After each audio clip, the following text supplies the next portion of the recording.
The MiSTer is the latest in FPGA technology. FPGA stands for Field Programmable Gate Arrays, which allows basically a set of logical blocks to be programmed in any way desired, and allows you to create a functioning circuits like that of a motherboard or CPU. So this for each and every circuit on every motherboard, on every arcade, be painfully and tediously mapped out. Once they have it mapped out though, they can use HDL, or hardware definition language, to actually code the core so that these gate arrays can actually align and perform the exact same function as the original circuit. So you get cycle accuracy. Say what? What is it? So a MiSTer is built on the DE10 Nano. DE10 Nano, which is an FPGA board, and it has a Cyclone 5 FPGA chip on the board. And what that can do, it's programming the FPGA to have the same gates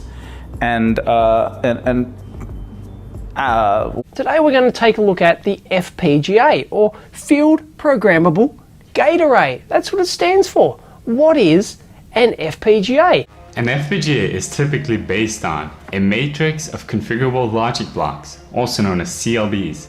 CLBs are made out of 4 basic components: lookup tables, multiplexers, full adder, and D flip-flop. Reconfigurable interconnects.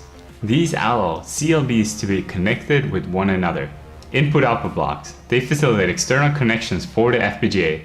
They carry signals into or out of the FPGA. Fixed function logic blocks, such as multiplier or digital signal processing blocks. And block RAM. Block RAM serves as a large memory structure or a group of flip-flops tied together. What the hell are you talking about? After 2 years of build-up, the first mass-manufactured handheld gaming system based on FPGA technology, the Analog Pocket, is finally here.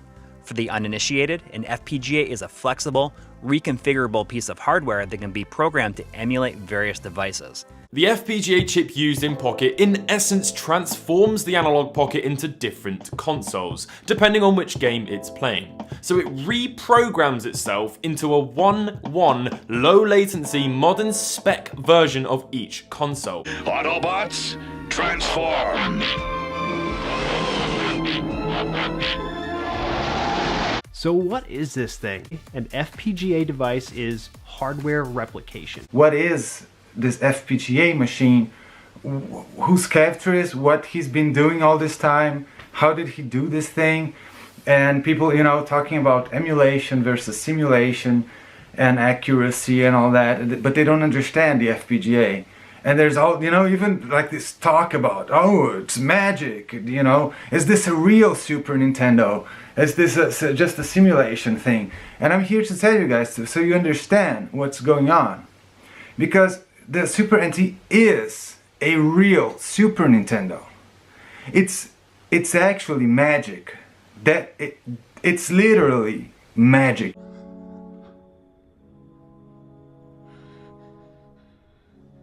Most people are probably most familiar with Analog's line of products like the Super NT, Mega SG, or NT Mini.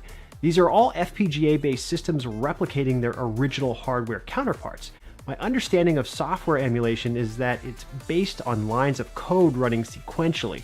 So for software emulation to work, it has to execute and jump from emulating one chip to another at high speed, whereas where FPGA, everything is put online in parallel like an original hardware. Okay, we want to be compatible with all the games. Mm-hmm. We want it to feel like it felt when you played on the real system, but we want to be able to do it on our HD TV. Mm-hmm. We want to be able to do it with all of these options. We want save states. We want it to be the original experience, mm-hmm. but better, uncompromised. And we want you to be able to do it on the old TVs too, mm-hmm. on top of all that. It's expensive, but you're paying for that quality, right? And how do they do it? They say, well, we can't use emulation because emulation is going to introduce problems with sound, introduce problems with lag, introduce problems with everything. So what do we need to do? Enter the MiSTer project. Based on the Altera Cyclone 5 SE FPGA chip, it aims to solve that problem. Instead of using software to emulate the system we are playing with, it actually reconfigures the entire chip to truly try and mimic the hardware being represented. Well, we need to physically emulate the circuit in the hardware. We need the cartridge, when it's plugged into that circuit, to not know the difference. We want the player to not know the difference. So what do we need? We need an FPGA. Sure. You know, we don't need a programmer, although programmers are involved. We need an electrical engineer, someone who understands at the electronic level what an NES was. So there's about 170 chips on this board, and I've actually drawn a schematic out and reverse engineered this thing. Why? Because it was fun. You don't mess with the Kevtris. He's just that good. He really is. The guy's a mad genius. The path that the electrons took in that board, it has to be as close to that as possible. You said that. I was like just kind of over my head. I was just like listening, but I actually don't know what you're talking about. And which is fine. Yeah. And you know, when Analog sent over the Pocket and they're like, right on the website for this thing, it says no emulation. Well, then how's it play the game? Right. What does that mean? No emulation. Does that mean that there's actually a Game Boy in here or a Game Boy Advance in here? The answer is no, but the answer is also kind of yes.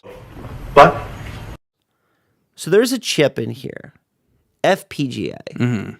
FPGA stands for Field Programmable Gate Array. Okay. Computers are made up of logic gates. And you string those gates together and you start having a physical program, a program that is built from the flow of electricity. Okay. Okay?